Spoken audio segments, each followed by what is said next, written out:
Hello everyone, कैसे हैं आप लोग। मैं Saurabh Dubey magnet brains Hindi medium पर आपका स्वागत करता हूं और उम्मीद करता हूं बिल्कुल बढ़िया होंगे और बहुत ही लाजवाब प्रैक्टिस चल रही होगी मैथ्स की। अभी तक हमने देखा था, हम क्या देख रहे हैं पहले तो ये बात कर लेते हैं। हम देख रहे हैं दो चरों वाले रैखिक समीकरण पार्ट 4। इसमें हमने अभी तक क्या देखा, अभी तक हमने देखा कि रैखिक समीकरण कहते किसको हैं, एक चर वाले रैखिक समीकरण क्या होते हैं, दो चर वाले रैखिक समीकरण क्या होते हैं, और इसके साथ साथ हमने प्रश्नावली 4.1 भी कंप्लीट किया था। आज की क्लास में हम देखने वाले हैं कि रैखिक समीकरण तो क्या होता है ये तो समझ चुके हैं, रैखिक समीकरण का हल कैसे करते हैं, मतलब इसका सॉल्यूशन कैसे निकालते हैं, हल कैसे निकालते हैं, और इसके साथ ही हम उदाहरण संख्या 3 और 4 भी देखेंगे। तो देर किस बात की, स्टार्ट करते हैं। सबसे पहले एक छोटी सी जरूरी बात, उसके बाद हम क्लास स्टार्ट करेंगे। जैसा कि आपको पता है, मैग्नेट ब्रेन्स प्रोवाइड करता है हाई क्वालिटी एजुकेशन, जहां हिंदी मीडियम विद्यार्थियों को मिलती हैं 6ठी से लेकर 12वीं क्लास तक की सारी क्लासेज, और वहीं इंग्लिश मीडियम स्टूडेंट्स को मिलती हैं KG to 12 सारी क्लासेज बिल्कुल फ्री ऑफ कॉस्ट। मतलब कि ये सारी क्लासेज यूट्यूब पर अवेलेबल हैं। ये सारी क्लासेज देखने के लिए आपको किसी भी प्रकार का कोई भी पेड सब्सक्रिप्शन लेने की कोई ज़रूरत नहीं है। मेरी बात समझ चुके हैं। एक बात छोटी सी और जो बहुत ज़रूरी है आपके लिए, अपनी और बेहतरीन तैयारी करने के लिए आप ई नोट्स और ई बुक्स को जरूर ग्रैब करें, जिसका लिंक डिस्क्रिप्शन बॉक्स में दिया गया है। तो देर किस बात की, स्टार्ट करते हैं आज की क्लास और देखते हैं रैखिक समीकरण का हल। सबसे पहले देखते हैं क्या लिखा है यहाँ पर। रैखिक समीकरण का हल डिफाइन कैसे करते हैं। किसी रैखिक समीकरण में चर राशि का वह मान जिसे समीकरण में उस चर के स्थान पर रखने पर समीकरण संतुष्ट हो जाते हैं। सबसे मेन पॉइंट क्या है, समीकरण संतुष्ट हो जाते हैं, सेटिस्फाई हो जाते हैं, अर्थात जिसे रखने पर समीकरण के दोनों पक्ष मतलब बायां पक्ष और दायां पक्ष आपस में क्या हो जाते हैं, बराबर। कहने का मतलब क्या है, सबसे पहले हम एक चर की बात करेंगे, उसके बाद हम दो चरों वाली बात करेंगे। हमारे लिए इंपॉर्टेंट क्या है, हमारे लिए इंपॉर्टेंट है दो चर वाले, लेकिन समझने के लिए बिल्कुल बेसिक से स्टार्ट करते हैं और देखते हैं एक चर वाले रैखिक समीकरण। ये रहा एक चर वाला रैखिक समीकरण, 2x बराबर 10। अब मुझे आप बताइए कि x की जगह पर क्या रख दें कि जो ये बायां पक्ष है, जो ये बायां पक्ष जिसको हम लेफ्ट हैंड साइड बोलते हैं, वो दायां पक्ष के बराबर हो जाए, राइट हैंड साइड के बराबर हो जाए। 2 और x सर आपस में गुणा हो रहे हैं। अगर आप x की जगह पर 5 रख देते हैं तो 2 गुणे 5 10 आ जाएगा। मतलब x बराबर 5 इस दिए गए समीकरण का एक हल होगा। x बराबर 5 इस दिए गए समीकरण का एक हल होगा। मतलब x बराबर 5 रखने पर जो लेफ्ट हैंड साइड है वो बराबर किसके हो जाती है, राइट हैंड साइड के। मतलब जो मान आ रहा है x का वो दिए गए समीकरण को संतुष्ट कर रहा है, सेटिस्फाई कर रहा है। ये होता है क्या, किसी भी समीकरण का हल। अब हम देखते हैं, मान लो कोई दो चर वाला रैखिक समीकरण दे दिया, x धन y बराबर 10। ये तो दो चर वाला रैखिक समीकरण आ गया। अब इसमें x का मान क्या होना चाहिए और y का मान क्या होना चाहिए। तो अगर हम बोलें कि x का मान सर 6 हो जाए और y का मान 4 हो जाए, तो क्या यह एक इस समीकरण का हल होगा। तो देखते हैं, ये हमारा लेफ्ट हैंड साइड है, क्या x धन y। अगर हमने मान रख दिया x की जगह पर 6 और y की जगह पर 4, तो ये हो गया 6 धन 4 बराबर 10। और 10 किसका मान है, 10 तो सर अपना राइट हैंड साइड है, 10 अपना क्या है, राइट हैंड साइड है। तो ये लेफ्ट हैंड साइड किसके बराबर हो गया, राइट हैंड साइड की। मतलब ये जो 6 और 4 हैं ये दिए गए समीकरण के हल होंगे, दिए गए समीकरण के हल होंगे। एक बात आपके एग्जाम में बार बार पूछी गई है, ध्यान से सुनिए बिल्कुल। अगर एक चर वाला रैखिक समीकरण है, अगर एक चर में रैखिक समीकरण है, एक चर में रैखिक समीकरण है, तो इसका केवल और केवल एक हल होगा। क्या बोल रहा हूं, केवल और केवल एक हल होगा। मतलब अगर ये एक समीकरण है जहां पर हल कितना आ रहा था, x बराबर 5, क्या x के अलावा भी कोई हल आ सकता है क्या किसी रैखिक समीकरण का एक चर में। क्या x की जगह पे 6 रखने पर हल हो जाएगा, क्या 4 रखने पर हल हो जाएगा। जैसे ही 4 रखेंगे 2 गुणे 4 8, 8 नहीं 10 आना चाहिए।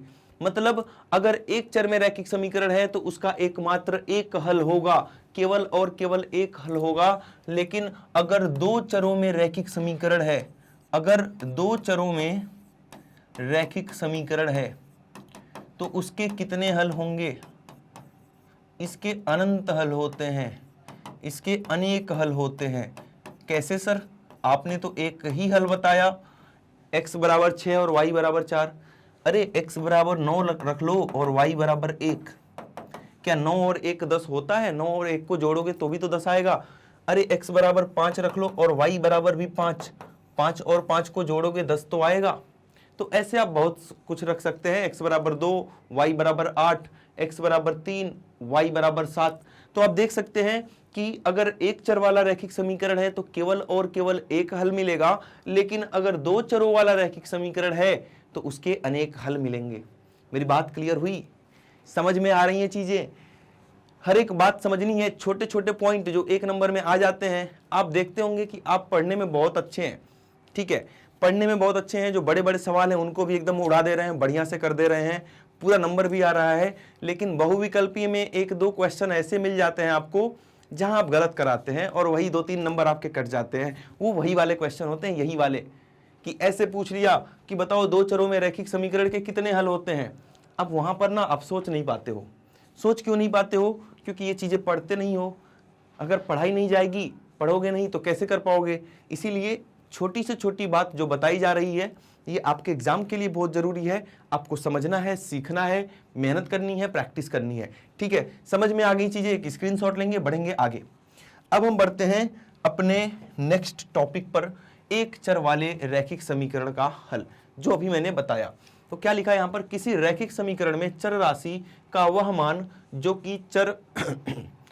कि चर x में दिए गए समीकरण को संतुष्ट करता हो, समीकरण का हल या मूल कहलाता है। तो वही मैंने बताया, जैसे मैंने उदाहरण लिया था अभी कि 2x बराबर 10, तो x का वह मान जो इसको संतुष्ट करता है उसी को हम इसका हल बोलेंगे या हम इसका मूल बोलेंगे। या तो हल बोलेंगे या तो इसका मूल बोलेंगे। आगे क्या? यह एक उदाहरण दिया गया है कि 3x धन 5 बराबर 0, तो x की जगह पर अगर आप -5/3 रखेंगे, -5/3 रखेंगे तो इसका मान भी शून्य आने लगेगा। कैसे? आइए देखते हैं।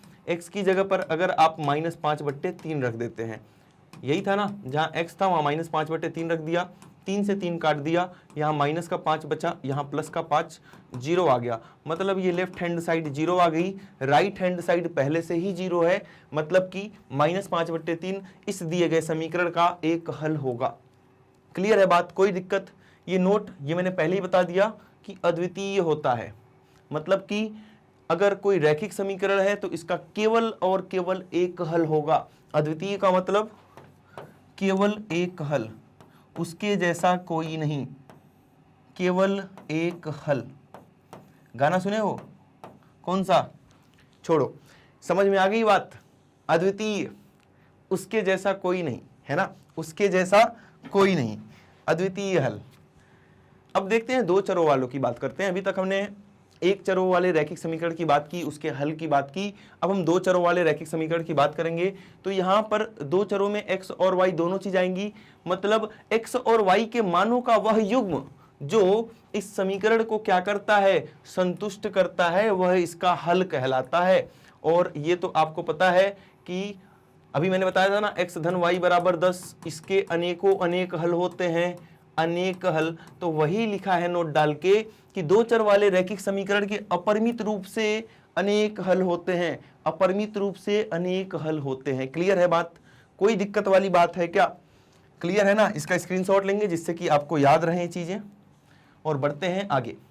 रैखिक समीकरण का हल, एक नोट डाल के और इंपॉर्टेंट पॉइंट है, पढ़े इसे। यदि समान संख्या को समीकरण के दोनों पक्षों में जोड़ा या घटाया जाए तथा समीकरण के दोनों पक्षों को समान शून्येतर संख्या से गुणा या भाग किया जाए तो कोई परिवर्तन नहीं होता, मतलब कि रैखिक समीकरण का हल अप्रभावित रहता है। सर कुछ हवा नहीं लगा, ये क्या आपने पढ़ दिया? आओ मैं बताता हूं। जैसे अभी हमने एक समीकरण लिया था x धन y बराबर 10, और इसके आपको भी पता है इसके बहुत सारे हल होते हैं। जैसे एक हल में इसका लिख देता हूं, x बराबर 6 और y बराबर 4। अब इस समीकरण में आप समान संख्या को दोनों तरफ जोड़ लो, घटा लो, कोई फर्क नहीं पड़ेगा, ये सॉल्यूशन यही रहेगा। जैसे मैं दोनों तरफ 2 को जोड़ देता हूं, अभी भी देखो, अगर आप x की जगह पे 6 और y की जगह पर 4 रखेंगे तो दोनों बातें बराबर हैं। 6 धन 4 धन 2 12, 10 2 12। क्लियर है ना बात? मतलब दोनों तरफ जोड़ा जा सकता है, जोड़ने के साथ साथ घटाया भी जा सकता है। कैसे, आइए घटा के देखते हैं। दोनों तरफ कुछ घटा देते हैं, -1 कर लेते हैं, इधर भी -1 कर लेते हैं। अब आप एक्स वाई का मान रख के इसमें देखिए, 6 धन 4, 6 धन 4 -1, 6 धन 4 10, 10 -1 9, और यहाँ भी 10 -1 9। मतलब दोनों तरफ कोई भी संख्या जोड़ी जा सकती है, कोई भी संख्या घटाई जा सकती है। किसमें, समीकरणों में। अब गुणा की बात करेंगे तो शून्यत्तर दिया है, ये बात ध्यान रखना, शून्य नहीं लेना है, शून्य नहीं लेना, शून्य नहीं, क्योंकि शून्य से गुणा कर दिया तो सबका पत्ता गोल कर देगा। ये खुद गोल है, गुणा करने पे सबको गोल गोल कर देता है। ये शून्य गुणे इतना बड़ा करेंगे सबको शून्य कर देगा, कुछ बचेगा नहीं, तबाही मचा देता है जहां जाता है शून्य गुणा होने। तो शून्य को नहीं, शून्य से पंगा नहीं लेना है हमें क्या करना है, शून्य के बाद की कोई संख्या लेनी है। जैसे कि आपने एक संख्या ले ली, क्या 3 ले लेते हैं, कि दोनों तरफ हमने 3 से गुणा कर दिया, दोनों तरफ हमने क्या कर दिया, 3 से गुणा कर दिया। क्या 3 से गुणा करने पे हल बदल जाएगा? नहीं, हल यही रहेगा। आइए चेक करते हैं, 6 धन 4, 6 धन 4 10, 10 गुणे 3 30, 10 गुणे 3 30। ऐसे ही आप भाग भी करेंगे तो भी कोई दिक्कत वाली बात नहीं है। जैसे दोनों तरफ अगर हमने 5 से भाग कर दिया, x धन y, इधर भी 5 से भाग, 10 इधर भी 5 से भाग। अब आप 6 और 4 रखेंगे, 6 और 4 ये भी 10/5, ये भी 10/5, ये भी 2 आ गया, वो भी 2 आ गया, कोई दिक्कत वाली बात नहीं है।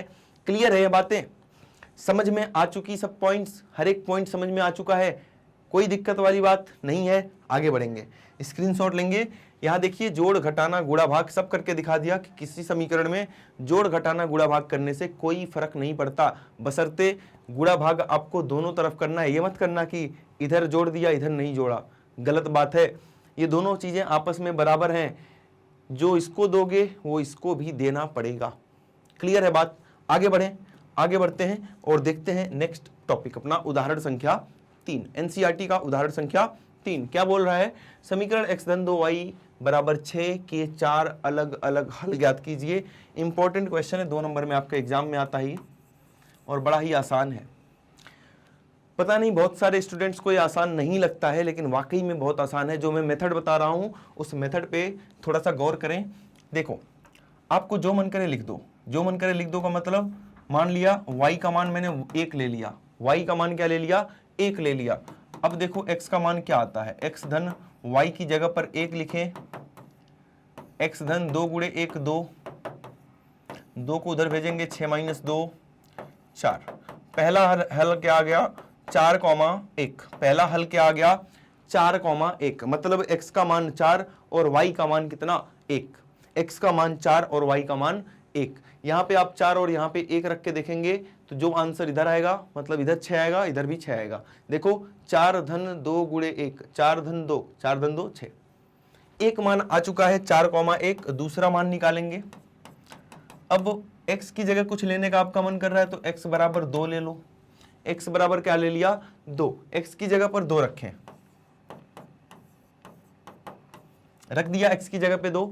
इस 2 को उधर भेजेंगे, माइनस होगा, माइनस करेंगे 4 आएगा, और ये y जाके 2 जाके इधर डिवाइड करेगा, y कितना आ गया 2, हल कितना आ गया, पहले x लिखते हैं 2 और फिर y लिखते हैं 2।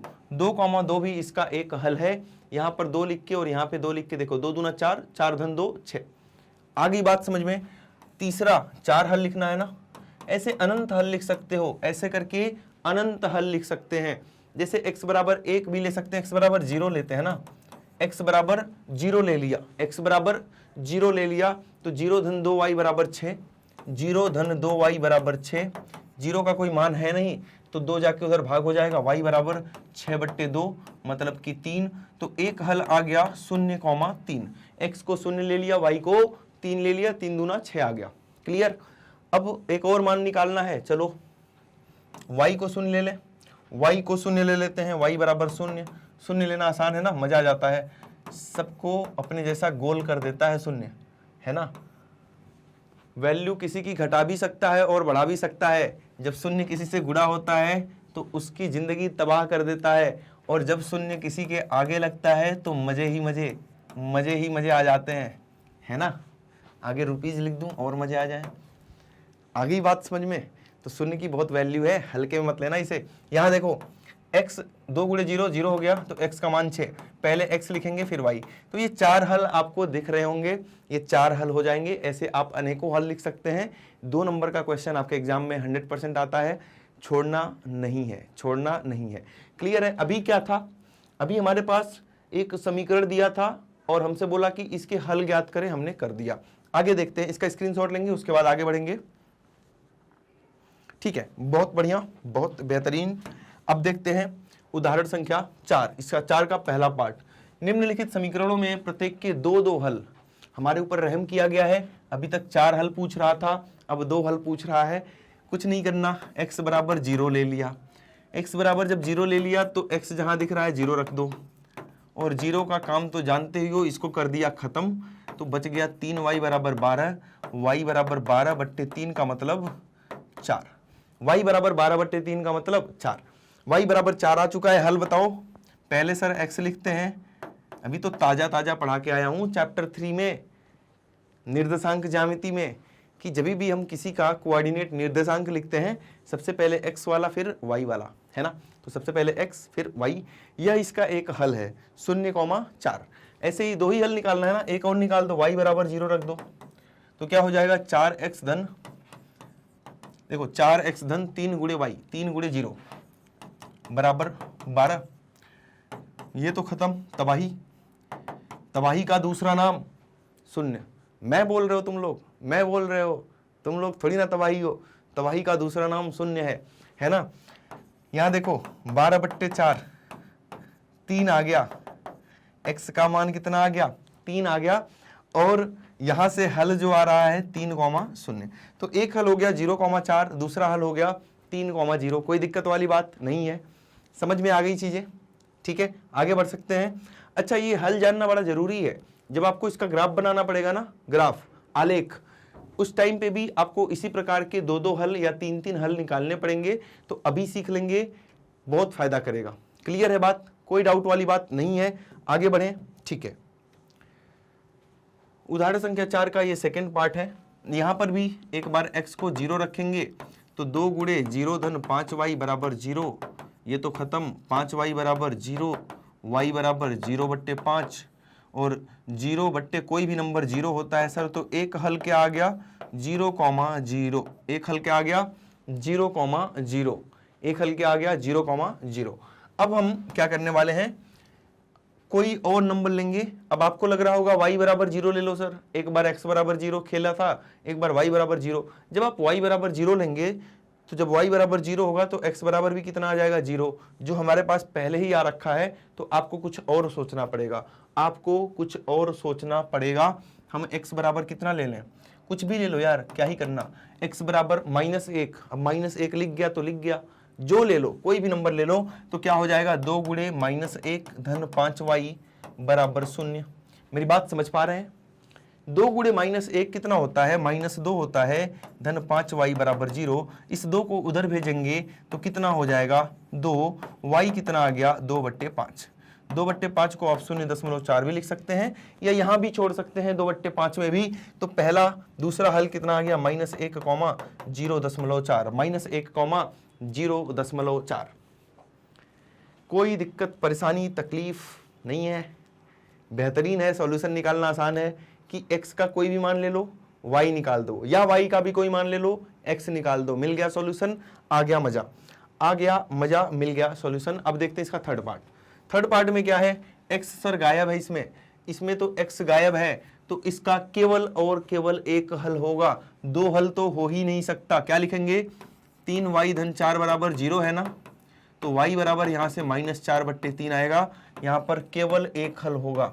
कमेंट में ये लिख के बताओ कि इसका केवल एक हल क्यों होगा। मैंने बता दिया, बहुत बार बता दिया, यहां नहीं बताऊंगा, यहां नहीं बताऊंगा, केवल एक हल होगा। आपको कमेंट में बताना होगा कि इसका केवल और केवल एक हल क्यों होगा, 3y धन 4 का केवल और केवल एक हल क्यों होगा, आपको कमेंट में बताना होगा इसको।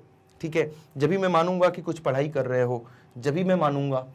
तो ये सारी बातें हमने की, हमने देखा कि समीकरणों के हल कैसे निकालते हैं। अगर कोई दो चर में रैखिक समीकरण है उसका हल कैसे निकालते हैं, और अगर एक चर में रैखिक समीकरण है तो उसका हल कैसे निकालते हैं। इसके साथ हमने सीखा आज कि अगर एक चर वाला रैखिक समीकरण है तो उसका केवल और केवल एक हल होगा, और अगर दो चर वाले रैखिक समीकरण है तो उसके अपरिमित रूप से अनेकों अनेक हल होंगे। आज की क्लास कैसी लगी? अच्छी लगी तो जल्दी से लाइक करेंगे, चैनल पर नए हैं तो सब्सक्राइब करना ना भूलें, और क्या अपने दोस्तों के साथ वीडियो को शेयर करें, अपने व्हाट्सएप के स्टेटस पे लगाइए, इधर उधर फैला दीजिए, इसको तहलका मचा दीजिए। तो बढ़िया से पढ़ाई कीजिए, प्रैक्टिस करते रहिए। एक छोटी सी बात करेंगे, उसके बाद हम आज की क्लास कंप्लीट नहीं करेंगे, खत्म। छोटी सी बात यह है कि छोटी नहीं, बहुत बड़ी बात है और बहुत ज़रूरी बात है कि मैग्नेट ब्रेन्स प्रोवाइड करता है हाई क्वालिटी एजुकेशन, जहां ये है हमारे टॉप कोर्सेज, जहां सीबीएसई बोर्ड के साथ साथ अदर स्टेट बोर्ड्स भी कवर कराए जाते हैं, Delhi board, Bihar board, UP board, MP board और राजस्थान बोर्ड। इसके साथ ही साथ आप वैदिक मैथ्स क्रैश कोर्स और स्पोकन इंग्लिश की भी क्लासेस ज्वाइन करेंगे। ये सारी चीज़ें यूट्यूब पर बिल्कुल फ्री ऑफ कॉस्ट अवेलेबल है। सबसे इंपॉर्टेंट बात तो यही है, मतलब कि कोई भी पेड सब्सक्रिप्शन लेने की कोई ज़रूरत ही नहीं है। आइए, पढ़िए और मेहनत कीजिए, प्रैक्टिस कीजिए, मतलब यहाँ पर होती है सिर्फ पढ़ाई और कोई बात नहीं। इसके साथ आप ई नोट्स और ई बुक्स को भी ग्रैब करना ना भूलें, जिसका लिंक यहाँ डिस्क्रिप्शन बॉक्स में दिया गया है। ये बेहतरीन शिक्षकों के माध्यम से बनाया जाता है, तो आपके एग्जाम के लिए बहुत ही ज़्यादा हेल्पफुल है। इसके साथ आप अदर सोशल मीडिया नेटवर्क्स पर भी हमें फॉलो करें। हमारे साथ हर एक न्यूज़ पाने के लिए आप हमें फेसबुक, इंस्टा, ट्विटर, टेलीग्राम और व्हाट्सएप पर फॉलो कर सकते हैं। मिलते हैं अगली क्लास में। अपना ध्यान रखिए, मैथ्स की प्रैक्टिस करते रहिए। Thank you so much.